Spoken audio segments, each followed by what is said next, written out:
and you saw what happened with that. Well, that is interesting. Shannon, do you like this comparison? It's not that I don't like it, Skip, but I just don't see the comparison. Yeah. Skip, do they realize, with the exception of Brady and Gronk, everybody else was in their prime on that roster?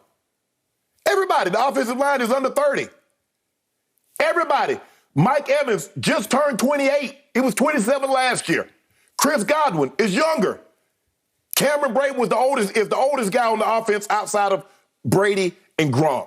But the whole offensive line was under the age of 30. Yep. Let's go to the defensive side. By the way, you do have Anthony Davis, or at least you thought you had Anthony Davis. Exactly. Okay. Skip, I just don't see it because but here's the thing. Everybody on the Tampa roster, most of their talent is in their prime. With the exception of Malik Monk and LeBron James, everybody else is underachieved. Who's overachieved for the Lakers? LeBron has been sensational. Malik Monk has been a godsend. Okay, if you want to say Avery Bradley is giving you what you didn't think he had, considering that he got released and you signed him a day after he got released from the Warrior, and he's played well. He's played well. But Skip, I don't see the similarities because a lot of the guys that you're counting on has underachieved. Nobody that the Bucs were counting on underachieved. If anything, they overachieved. If anything, Brady overachieved. Nobody thought at 43, Skip, he was going to play like he played. Okay, LeBron. Except maybe me, but go ahead. Let me tell you, but here's the thing, and I'm going to turn it over to you, right? I'm going to say this. It's the equivalent. Russ is a running back, and all he does is fumble the football in crucial situations. Russ is a quarterback that turns it over. Okay, how do you overcome that? Now, you saw what happened Sunday with the Rams. One team turned it over in a crucial situation, and it ended up costing them. Yep. That's Russ. So that's what you have. The Bucs took care of the football. I don't see the similarities. I get it. You want to preach patience. You see, they didn't start out 10-0. They had some struggles along the way, but when that thing got rolling, Skip, at some point in time, you're going to have to beat good teams to convince people that this thing can turn around. You just can't keep beating Sacramento. You can't keep beating the Rockets and OKC and the Pistons and think people say, oh, yeah, they fixed it now. You're going to have to beat Phoenix. You're going to have to beat, when you're done with the Grizzlies, you have to beat Phoenix. You have to beat Golden State. You have to beat some of these top-tier teams. Okay. Then you can convince us.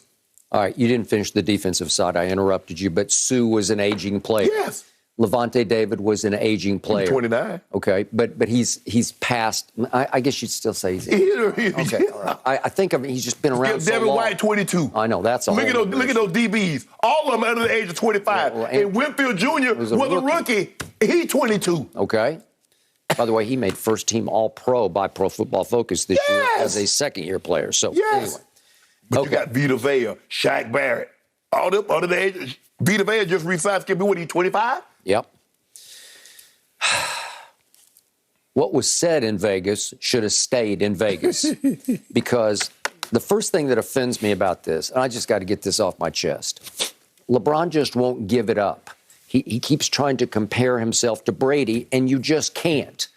Nobody can except maybe Jordan. And what Brady has done is win 7 Super Bowls, and I promise you, he played well enough to win 9 Super Bowls, and Belichick's defense let him down twice. Skip, don't do that. Well, it just did. Skip, so what about the field goals that Vinatieri made that he probably could have lost? So you can't say he should have been 9-0 when he could have easily been 5-4. Okay, but when you throw for a playoff record, not a Super Bowl, a playoff record 505, and Belichick's defense just spits the bit and allows Nick Foles and company, what was the score, 41, to give up 41? Yeah. You're kidding me. Yes. 41 points, and for some reason Malcolm Butler gets doghouse for the whole game. He played the most snaps on defense the whole year, and he didn't play one snap in the Super Bowl. It felt like sabotage. The most points ever scored in a playoff game is how many? 63 by Jordan. What happened? They lost. Okay, but it happens. He was a baby. No, but I'm just saying, Skip, sometimes outstanding performance can get overshadowed by a team just being better that particular day. And I still say, against Eli in the first Super Bowl, Brady drove him 65 yards for a touchdown. He hit Randy Moss, with what I thought was the game winner. Silly me. 2 minutes left in the game. It's 14-10 New England. I got it. They only scored 14. That front was hellacious good, and it came to play that day. And it was upset that Brady had sort of dismissed them like Plax's prediction before the game where he'd said, so was it like 17-14? Right. Said, wait. We're only going to score 17. We're only going to score 17, really? Okay, so that's Brady being Brady. But again, he did what he always does. And then Belichick's defense allowed Eli to go 75 yards for a touchdown, not a field goal, a touchdown to win the game. But let me ask you a question. At that stage of his career, was Eli better than Tom Brady was in his second year? Because when he drove, you didn't say anything about, the Rams had the best defense that year. You didn't say anything about that. You said, oh, congratulations, Tom, that he drove him down and got him in field goal range. Mm-hmm. So I'm asking you, at that stage of Tom Brady's career, was he better than Eli Manning was at the time Eli did what he did?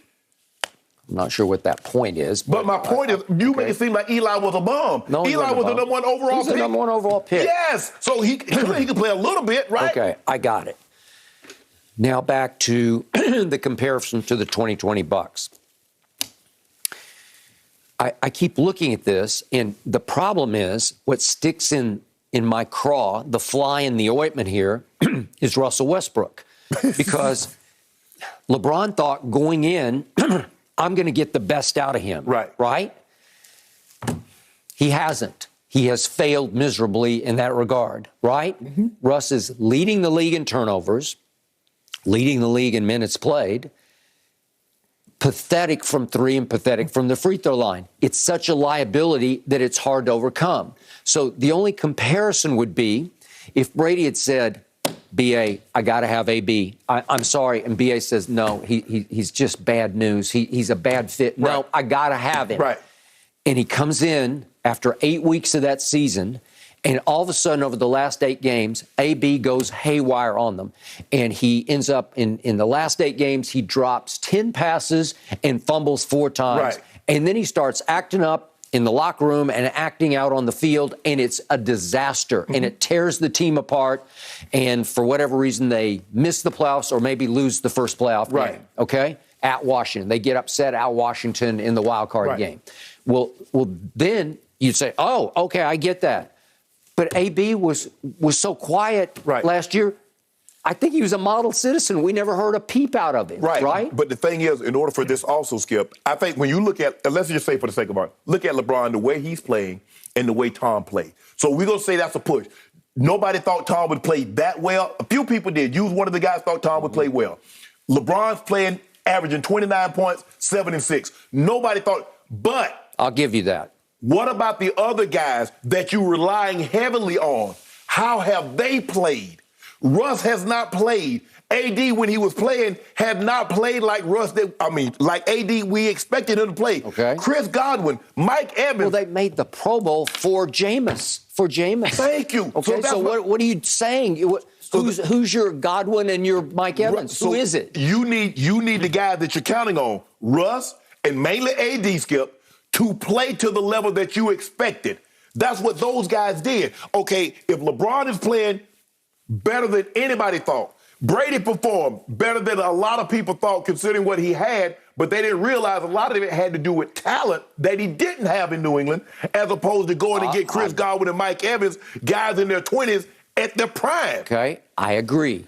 And then what happened right on time a year ago, it didn't really happen until... The truth is, it didn't happen until the second playoff game at New Orleans. The defense just took off. Right. It didn't really take off against Tyler Heineke because he was lighting them up at Washington. Right. It was more Brady just outscored Taylor Heineke, right? Right. Well, something happened at New Orleans because that was a big-time statement game that sent Drew Brees into the sunset, Correct. Right? Yes. Okay? They took off, and they became, by the time they got to Lambeau, I think they were the hottest defense in pro football. And when they went up against my homeboy, they shut him down. Right. And Levante David took Kelsey out of the game. Right. Well, that's hotter, right? Right.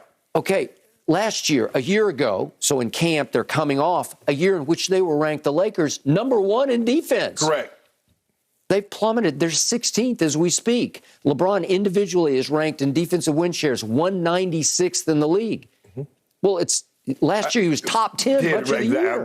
You took the words out of my mouth. All right. Well, okay, so it doesn't compare because it's not happening. Right.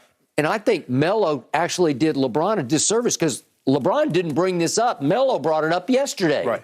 because he was harking back to the message that LeBron was sending to them in their little players only. You know, they organized and had a sort of guys' night out in Las Vegas. Right. They did a week, you know, and they started to get to know each other because it was a bunch of new guys. Right. And LeBron's message, we can be the 2020 Bucs. Right. We'll bring it all together here. We'll get some older players, but we'll all figure each other out and we'll take off at just the right time.